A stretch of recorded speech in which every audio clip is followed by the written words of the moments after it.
I am Ferdinand Marcos, and I am the President of the Republic of the Philippines. I stand today on behalf of 110 million Filipinos.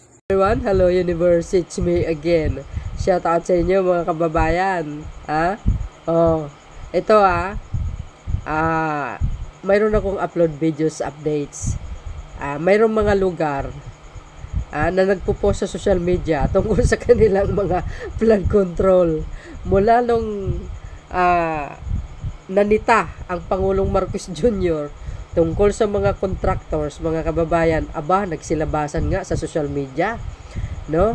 Kaya nga sabi ko, kung hindi nanita si Pangulong Marcos Jr. o hindi nagsalita at ipakita sa social media itong mga kabalbala ng mga contractors at mga kasabwat, hindi nagpo-post itong mga to pero dahil nangyari itong nakaraang na ni Pangulong Marcos Jr. na sabi niya ipapublish niya sa social media, ayun nangyari nga. Ito nagsulputan na.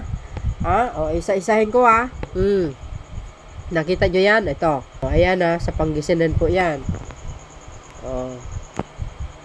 Ayan yan yung flood control nila doon. Bakit ka ayan ayan akar ng Pangasinan yan. Flood control barangay Kalsada Mabini, Pangasinan. Goes. Grabe kayo.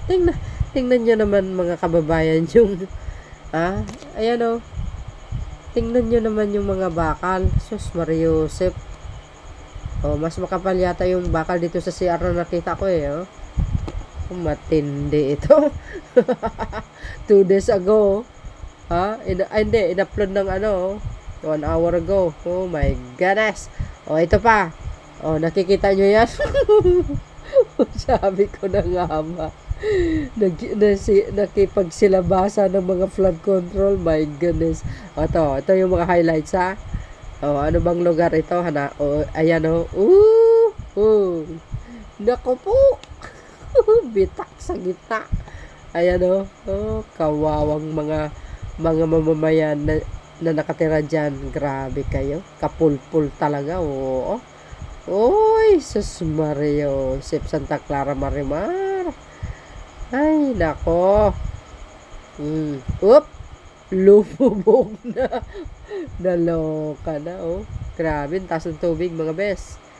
Matindi ito. Basahin po nga natin. Yan naman ay ganito pala ang 91 million flood control project sa barangay Kandating, Arayat, Pampanga. Agay, walang warning sign at barricade man lang ang nilagay para sa kaligtasan ng mga residente. Ay, nako. Sino ba congressman dyan? Mga LGU talaga. Pero yun, lumubog. Ito pa mga kababayan. Matindi ito. Ay, naloka ako. Natatawa talaga ako. Sa totoo lang. No? Supposed to be not. Pero, grabe. Ano nangyari sa mga pera ng bayan? Ano nangyari dito sa mga pulpul at mga kurakot ng mga contractors na ito? Mga opisyal. Ito. Tingnan nyo nga ito. Biro nyo naman yan. Sus Mariusep, kapulpul. Grabe. Oh my goodness. Nako po. Biro nyo yun. Matindi ito mga bes. My goodness.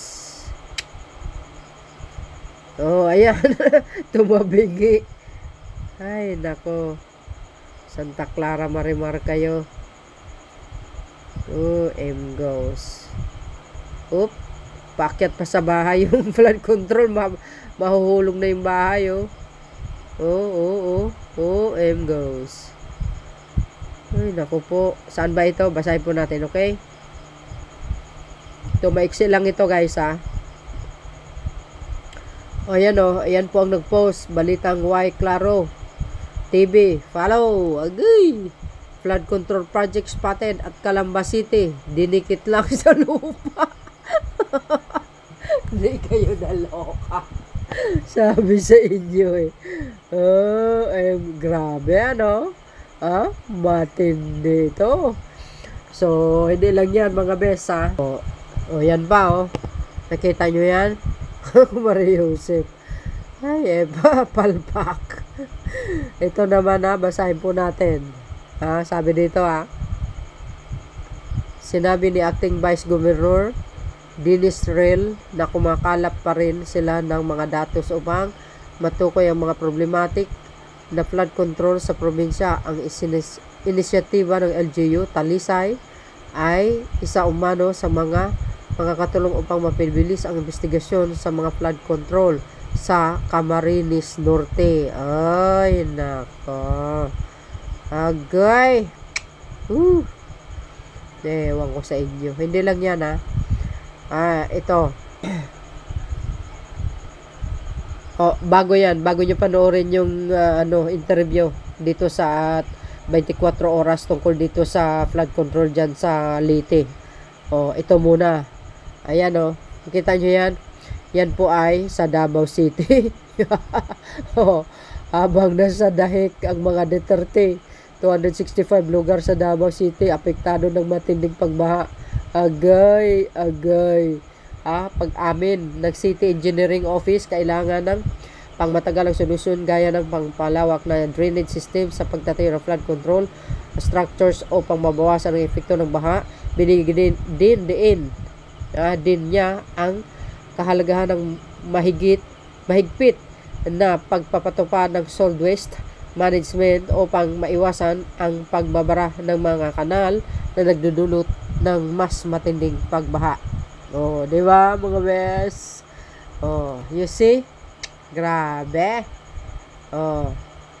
Sabi ni Pulong, maayos daw ang Davao. Okay lang daw yung baha, oo pa din. Saan kayo makakita ang klaseng ganyang utak? Di ba? Utak bulinaw. Yan si Pulong Duterte. Oo pa lang, okay lang yun daw ang baha. Oo pa lang din daw naman. Sira ulo talaga. Hintayin mo pa ba? Lumaki ng lumaki? Hintayin mo pang umupa? Sus, pag tumaas na ng tubig at maraming nalulunod. Alam niyo, utak na itong congressman na ito, hindi nagtatrabaho pero biro nyo nasa dahik sila magkapatid. Tapos yung sa Davao, iniwan nilang ganito. Baha. Matindi ito. Kakahiya. Ito pa. Ito pa mga kababayan bago nyo panoorin yung balita tungkol dyan sa Leyte kay Goma pala. Ito naman, saan ba ito? Mga silid, mga bahay sa gilid ng Binambang River sa Balayan. Hindi raw mapoproteksyonan ng flood control project. Agay. Ito post ni Brigada Batangas. Ay, nako, pakinggan nga natin. Wala silang awa sa katulad naming mahihirap na apektuhan dito. Pera ng gobyerno yan, pera natin. Kaso kung sila hindi dito nakatira, ginagawa nilang asal ang paggawa. Ganyang reaksyon na lamang ang paghihimutok na nararamdaman ng ilang mga residente na ang mga kabahayan ay nasa gilid lamang ng Binambang River kung saan inilagay ang mga sablay na flood control project sa Balayan, Batangas. Sa gapong wala po laman ito. Ito po. Kayo na rin po makakakita ng mga nangyayari po dito. Ang 53 anyos na si Romel Atienza na halos 30 taon ang residente sa lugar na ito sa gilid ng Binambang River ay napakaraming beses na raw nasaksihan ang mga pagtaas ng tubig lalo na sa panahon ng kalamidad. Bilang isang matagal na ding foreman na kumukontrata rin ng mga proyekto sa larangan ng construction, alam raw nito ang mga sablay na proseso sa mga pagsasagawa ng flood control project na ito. Construction din po ang aking trabaho. Kaya nung pong ginagawa ito, pinupulaan ko na po yung naggagawa. Alam ko po dyan, 15 hanggang 20 meters ang nakabaon. Pag conforme po yun, sa babaunan pa rin ng tabihan ng ilo. Pag malampot po, kailangan mas malalim ang ibabaon mo. Ayon sa kanya, halos wala raw bakal na ginamit sa maraming bahagi ng infrastruktura na ito.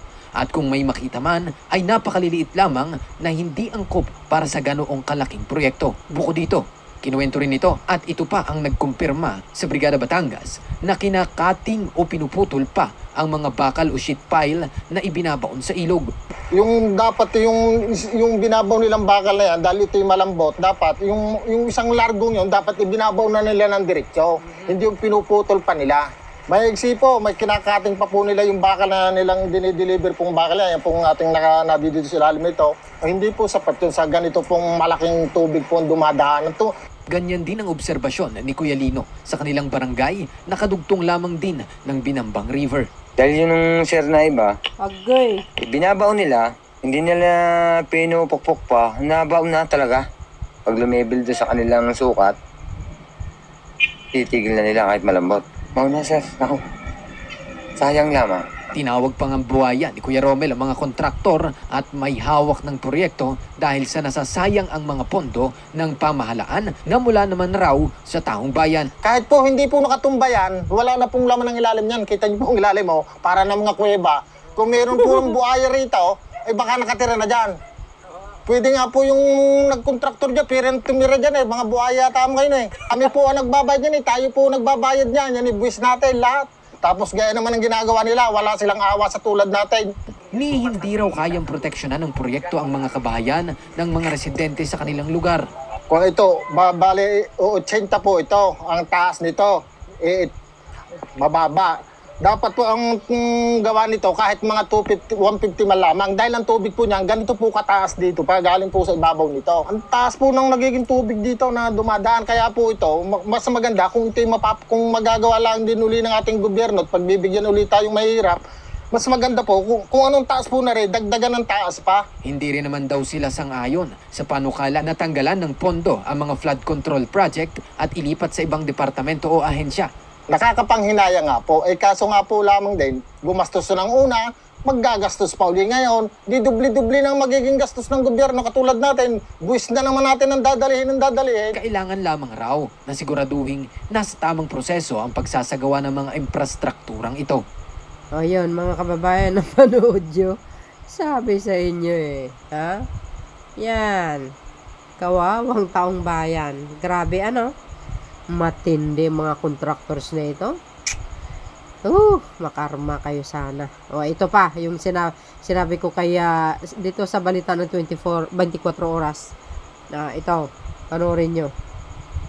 Maaaring masama ang nasirang flood control project na ito sa Barangay Riverside sa Matag-Ob, Leyte sa investigasyon sa flood control projects ng House Infrastructure Committee simula sa susunod na linggo. Pwede po masama yan, particularly kung nagkaroon po ng collapse, dapat po tumatagal po yung mga proyekto. I think more or less dapat within the span of 5 years. Nitong Pebrero lang sinimula ng proyekto at matatapos dapat sa Setyembre. Pero dahil sa kasagsagan ng malakas na ulan nitong Martes, nasira ito. Naanata karoy katungod kay tagaan tagkatungod sa atong presidente para pagpanginano aning mga proyekto nga gihimo sa atong lungsod aning DPWH o mga contractors. Sayang kayo ang kwarta nga gipangita sa atong congressman. Si Representative Richard Gomez, ang congressman ng Leyte 4th District na nakakasakop sa lugar kung nasaan ang proyekto.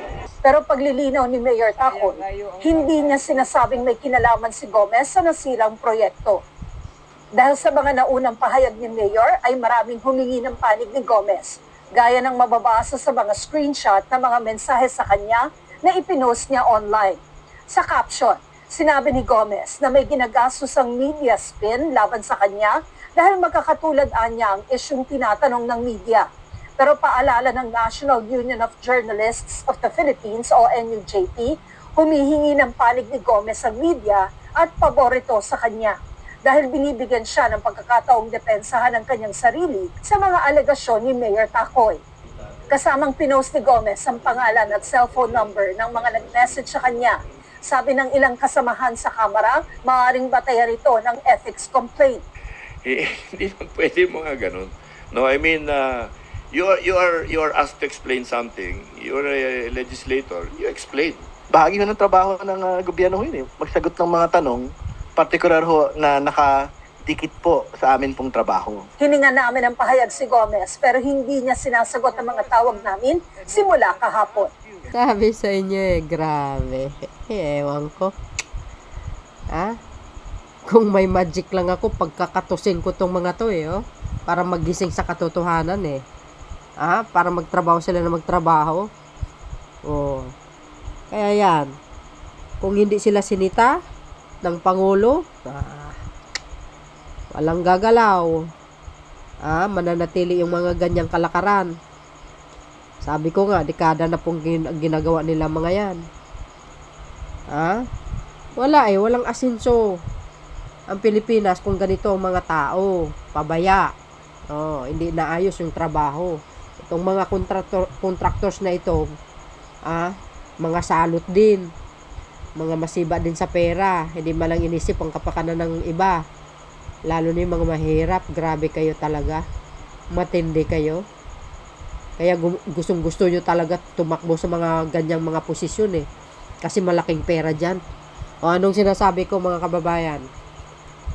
Mas malaki ang kita sa mga sa mga LGUs kaysa sa taas Ay, ewan. So yun mga bes, kayo na bahalang mag-komento. See you again on my next upload.